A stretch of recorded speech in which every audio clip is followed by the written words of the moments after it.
Hello, everybody, and welcome back to yet another Touchpoint Insights session where we're looking at the US nationals market in regards to banking apps. And really, the theme for May is the chase is on. Both in the UK market and in the US market, Chase have been doing some pretty interesting things that are leading to some quite significant improvements in their engaged customer scores. And Tony Patrick is going to do a little bit of drilling down and having a look at what they've been doing and where they could be going. I'm not going to muck around, Tony. I'm going to hand it straight over to you and we can rip into it.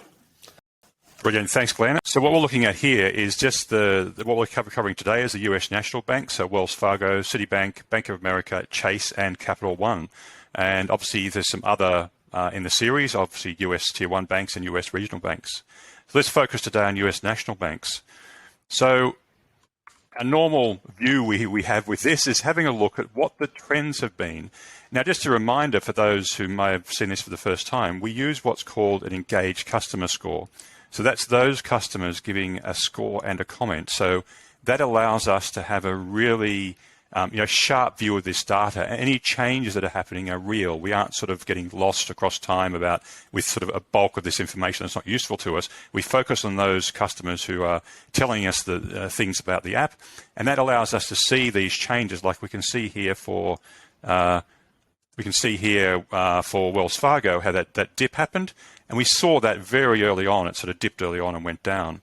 Now, one of the things with Wells Fargo is we've seen that it's actually dropped significantly into March, but they did some work. We talked about this last month. They did some work to pick up in April, and obviously they were getting above 4 for most of this year until that drop happened, and we expected them to sort of bring that up reasonably fast. Obviously, you can do that in 1 or 2 months in general to turn that around, but they seem to have flattened out here in May. We can see that they haven't continued that rise. They've still got some similar issues they've had in the previous months, so some pickup there for them. Quite a significant drop from the others as well. Well, it's massive, because they were sort of bumping around that sort of average and sort of getting towards that top level, but we can see that they've actually dropped away, and there's still a bit of work for them to do. So we won't focus on that today, though. We had a look at them previously.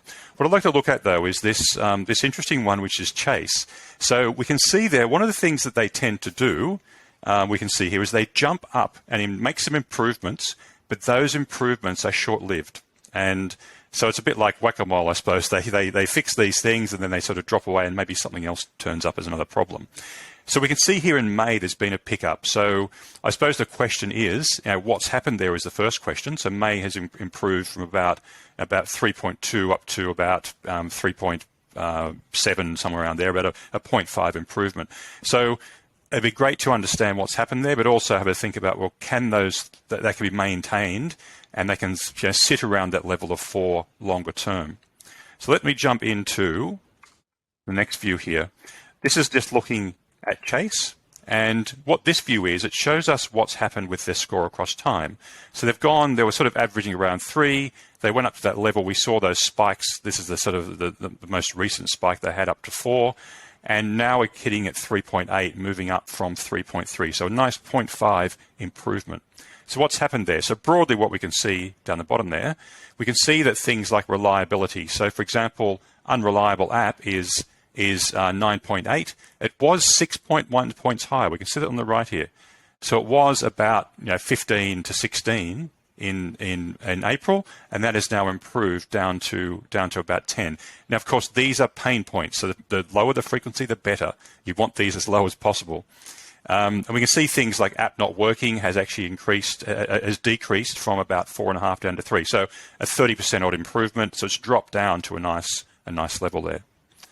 But let's have a look at a bit more detail here about what's happened. So at a higher level, we can see that just looking at Chase again, and again, the frequency is the lower, the better. So we can see in terms of this, we can see that with functionality, that's actually our surf model here. It's decreased from about 18 down to about 9%. Reliability's improved, 16 down to about 10.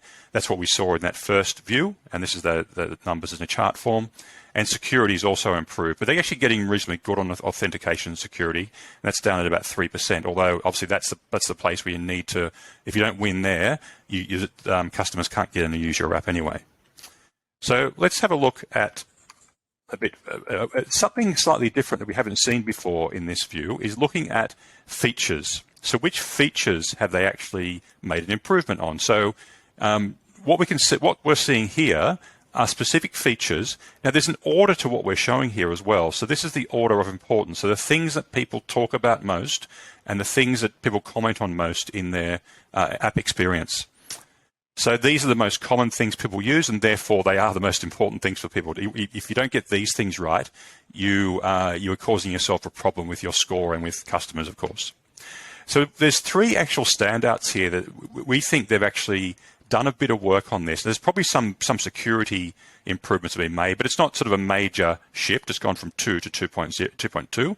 So here we're looking at, obviously, these are the average scores when people talk about these topics. So the higher, the better in this case.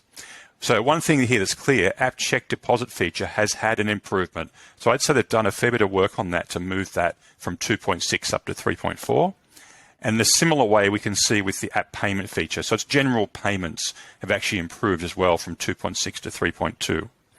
The other one that stands out in these top 10 here is viewing transactions. So that was an issue for people previously. They've actually made an improvement on that up to that 3.1 level compared to 2.5. So looking at this, they've pushed some improvements in the right areas. There's still some improvements elsewhere to make, of course. But what's important, though, is the idea that one of the things you need to do when you improve your app is not just think, well, how do I improve my score in general? You need to have a focused effort. And that focus comes down to which features should or journey should I should focus on, and which are the ones that are more important to customers. So prioritizing what you're doing is really important. So those improvements they've made are good because they're in that top 10 group of things, and that's why their score has moved up 0.5 points. But what's important to understand, though, is how do I compare to others, and what's my room still to grow in those areas? So what we're looking at here is just comparing across the US nationals here. We can see in here on the first one here, which is our chase number here, which is that 3.4 we saw for app check deposit feature. Now, one of the things we can see is they're still around third to fourth place, along with Wells is probably similar in that sense. But there's two that are above them. In particular, we can see that US Bank is above them at 4.7. So that 3.4, while good, there's still a gap in there of 1.3 points that can actually improve on that particular thing. So there's room to grow there. We can also see with the app payment feature, they're sitting on 3.2, whereas US Bank is sitting on a 4.0. So there's still growth, 1.8 growth in that area for them to work on.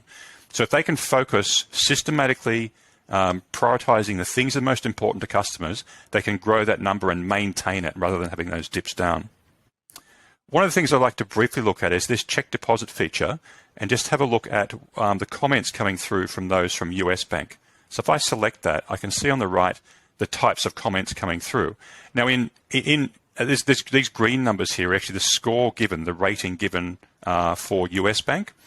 And we can see there's a whole swathe of green. It's everywhere. People love this. There's a few with problems.